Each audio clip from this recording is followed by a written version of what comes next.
Before The Conjuring, before Annabelle, before box office records, cinematic demons, and jump scares engineered to make you flinch in the dark, there were two people who claimed they had already seen hell and had lived through it thousands of times. So here's the question we're actually asking tonight. What if the most successful horror franchise of the modern era wasn't just inspired by real events, but rather built on a foundation of belief, exaggeration, faith, fear, and controversy? Tonight, we're not telling you a ghost story.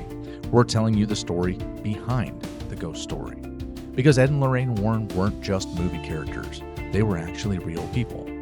And depending on who you believe, they were either humanity's first line of defense against evil, or the architects of one of the most powerful paranormal mythologies ever sold. And the truth? The truth doesn't live at either extreme.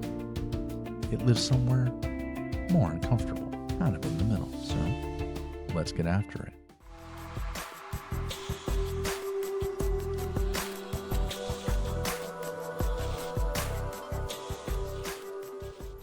So Ed Warren grew up poor in Connecticut.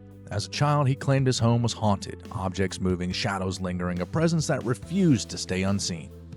And instead of running from it, Ed chose to lean into it. By adulthood, he had no formal education in theology, psychology, or science, let alone anything else.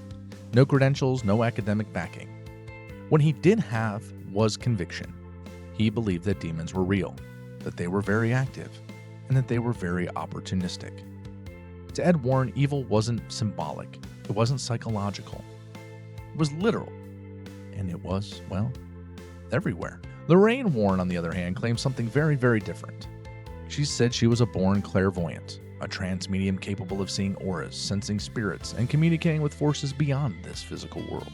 Her abilities were never verified under controlled conditions or circumstances. They were never measured, never documented, but her certainty never wavered. And that's important, because in the world the Warrens were building, certainty mattered more than the proof. So they met young, married young, and together they didn't just form a relationship. They formed a mission. And by 1952, the Warrens founded the New England Society of Psychic Research, claiming it was the first paranormal investigation group of its kind in the United States. And over the next 4 decades, they claimed involvement in more than 10,000 cases. Hauntings, possessions, demonic infestations. And that number alone should stop you dead in your tracks. Because there were no police reports supporting most of these claims, no medical documentation, no independent verifications. What exists instead are stories, testimony, fear, belief, and to the Warrens, belief was everything and anything anyone needed. They believed ghosts weren't human spirits at all, but rather demons pretending to be the dead. They believed Ouija boards were doorways to other worlds. They believed even talking about demons invited them even closer, which makes what came next disturbing and deeply ironic. So if even talking about demons brought them closer, well, the Kool-Aid Man just kicked the door in.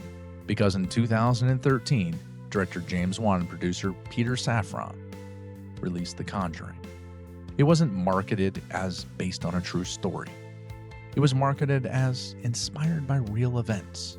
And that distinction really matters, because The Conjuring wasn't documenting the Warrens. It was canonizing them. The Perron family, the film's foundation, did happen in its basic of senses. The family did live in a Rhode Island farmhouse. They did report cold spots, strange smells, unsettling sensations, and the feeling of being watched. But the movie version, violent possessions, flying bodies, the climatic exorcism, it was all bullshit. None of that actually occurred.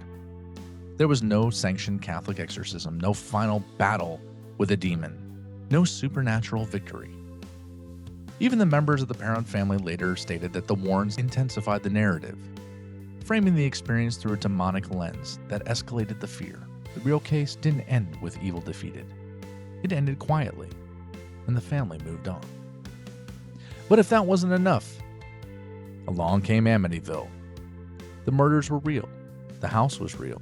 and the Lutz family did flee the home after being there only 28 days. But the haunting? The portals to hell, psychic attacks, demonic creatures, that story collapses under scrutiny every time. Even people involved later admitted parts were fabricated or exaggerated.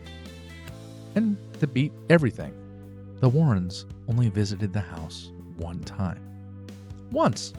And yet Amityville turned them into paranormal celebrities. Well, if the celebrity status wasn't enough, there's Annabelle.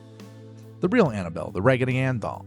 The Warrens claimed it was manipulated by a demonic entity pretending to be a child's spirit. Yet there are no police reports confirming any type of violence, no medical records supporting physical harm, yet the doll remained locked behind glass in their occult museum, surrounded by warnings.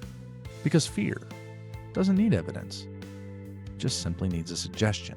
So if that wasn't enough attention already, the Conjuring Universe expanded.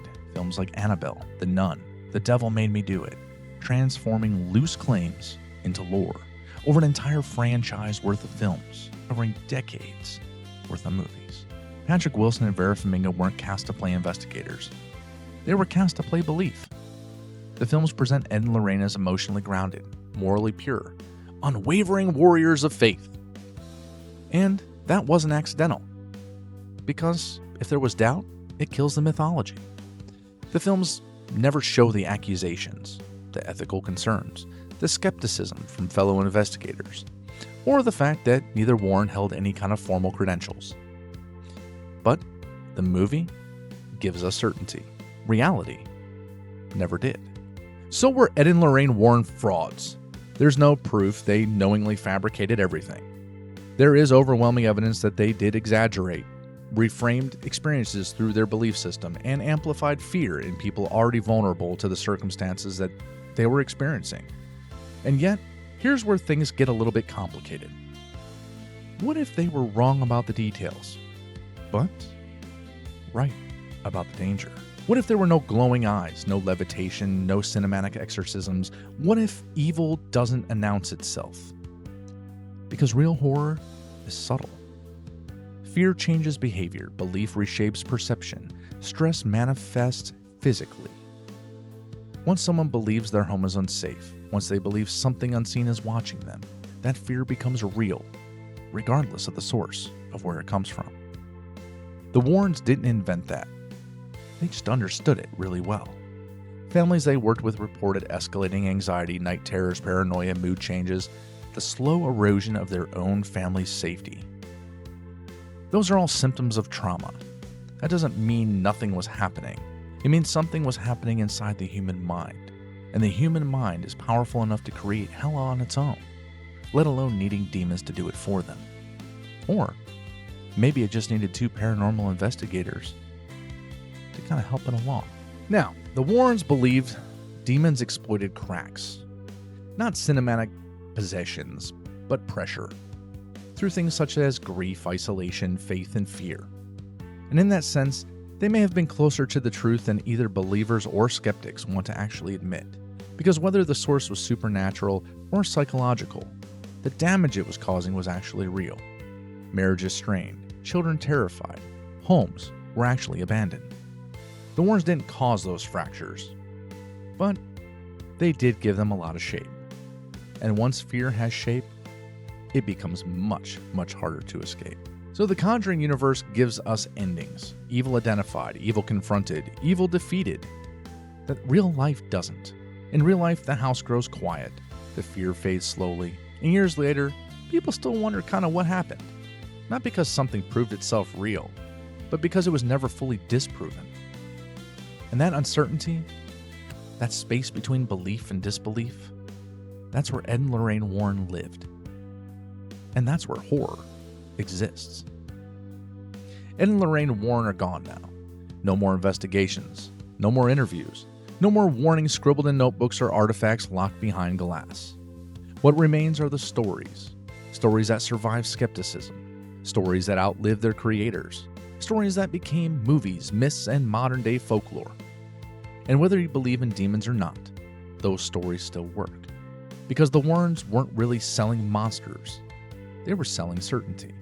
The certainty that fear had a cause, the certainty that evil had a name, the certainty that chaos wasn't random. And maybe that's why their legacy endures. Not because they proved anything, but because they gave people something to hold on to when their world stopped making sense. The movies just gave us answers, but real life gives us questions. And the most unsettling one is this. Not the, do I believe in demons? But, what would I believe if I were actually afraid? Because that's where every haunting truly begins. Thanks everybody for stopping by. Hit the like, share, and subscribe buttons on your way out the door. And until next time, we hope you have a great night. And sleep tight.